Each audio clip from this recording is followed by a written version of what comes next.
السلام علیکم۔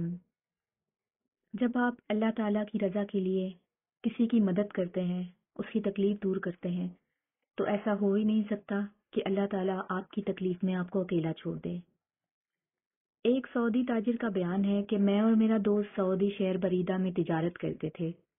ایک دن میں جمعے کی نماز کے لیے بریدہ کی مسجد الکبیر میں گیا۔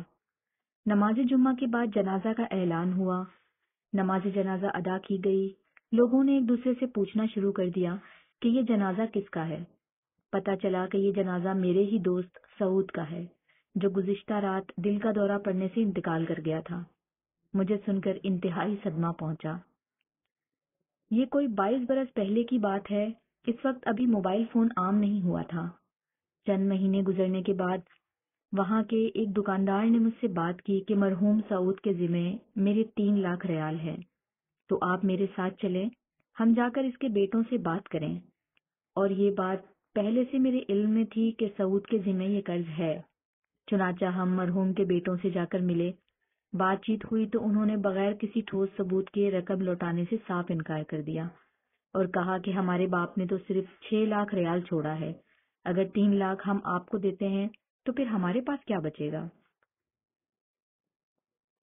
اس دور میں بہت سا لین دین باہم اعتماد پہ ہی ہوتا تھا۔ چنانچہ ہم واپس آ گئے۔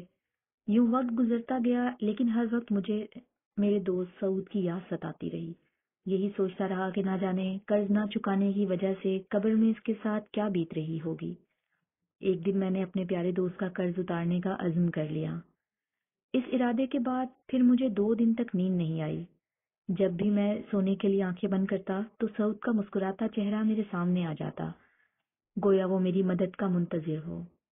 تیسرے دن میں نے اپنے عزم کو عملی جامہ پہناتے ہوئے اپنی دکان سامان سمیت فروخت کر دی اور دیگر جمع پونجی اکٹھی کی تو میرے پاس 4,50,000 ریال جمع ہو گئے۔ تو فوراً 3 لاکھ ریال سے دوست کا قرض ادا کیا، جس سے مجھے دلی سکون ملا۔ اس ادائیگی کے 2 ہفتے بعد وہی شخص جس کو میں نے 3 لاکھ ادا کیے تھے میرے پاس آیا اور کہنے لگا کہ مجھے پتا چلا ہے آپ نے اپنا سب کچھ بیچ کر یہ پیمنٹ کی ہے، لہٰذا میں 1 لاکھ ریال سے دستبردار ہوتا ہوں۔ یہ کہہ کر اس نے 1 لاکھ ریال مجھے واپس کر دیا اور مارکیٹ میں دوسرے تاجروں کے ساتھ بھی اس واقعے کا تذکرہ کیا کہ مخلص دوست نے کمال کی مثال قائم کر دی ہے۔ چند دن گزرے کہ ایک تاجر کا فون آیا۔ اس نے پیشکش کی کہ وہ میرے پاس 2 دکانوں پر مشتمل ایک اسٹور ہے جو میں آپ کو بلا معاوضہ دینا چاہتا ہوں۔ میں نے اس کی پیشکش کو قبول کیا، مزدور لگا کر دکان کی صفائی کی۔